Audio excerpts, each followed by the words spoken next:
Greetings, people of the interwebs. I am Zach, and I am back yet again with another rankings video. Harkening back to my recent video discussing why prequels tend to fail, I thought it would be fun to give you all my 5 favorite prequel films. As I said in my prequel video, it is really difficult to do a prequel film well. And while I think that all 5 of these films managed to do that, I only really love one of them. Let's dive on in, shall we? Number 5, Puss in Boots. A prequel to the Shrek franchise, Puss in Boots was surprisingly good for 2 reasons. First, it managed to succeed despite the fact that DreamWorks had done just about all they could do to run the Shrek franchise into the ground.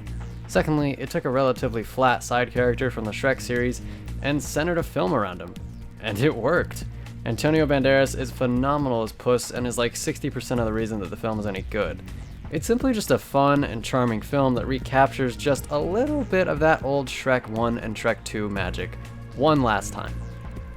Number 4, Indiana Jones and the Temple of Doom. Widely regarded as the weakest of the Indiana Jones films. What'd you say? Kingdom of the Crystal Skull.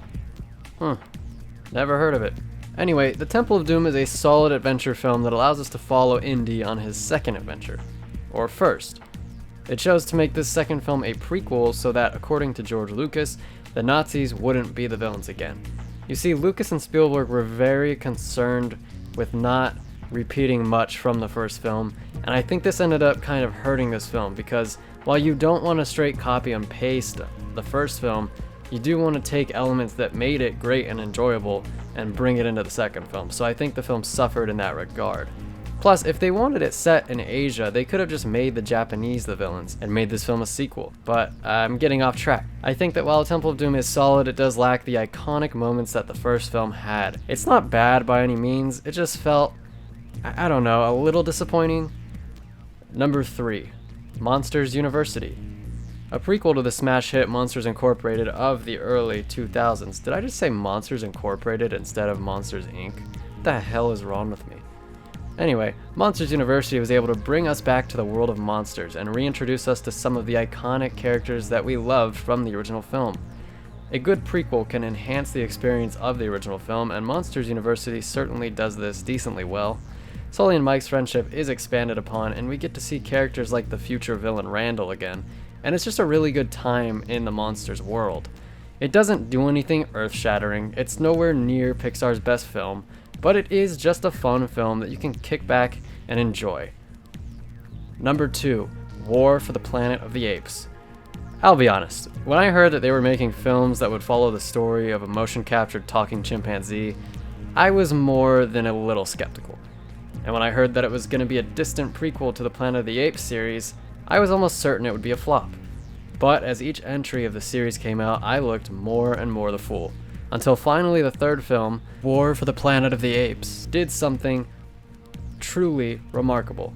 It made the heroes almost exclusively apes and the bad guys almost completely humans. We, even though, we are humans, root for Caesar and his apes to defeat the humans. It helps that the humans are assholes, but still. The film shows us that the apes aren't really that different from us, and it's the humans' inability or unwillingness to understand that fact that becomes their undoing. They just fear the unknown so terribly that they have to destroy it.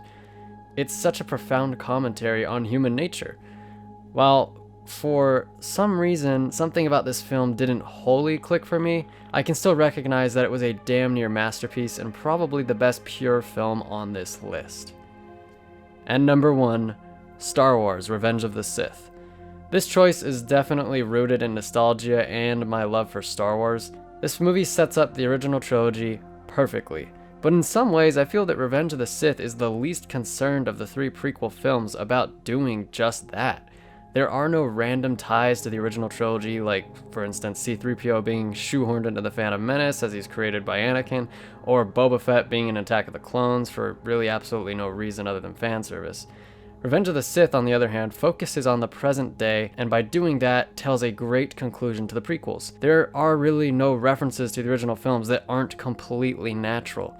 Even people who don't like the prequels will say that Revenge of the Sith did redeem its trilogy in some way. It's everything a prequel film should be. A great story that is complementary to the original work and not completely reliant on it. That's why Revenge of the Sith takes the top spot on my list.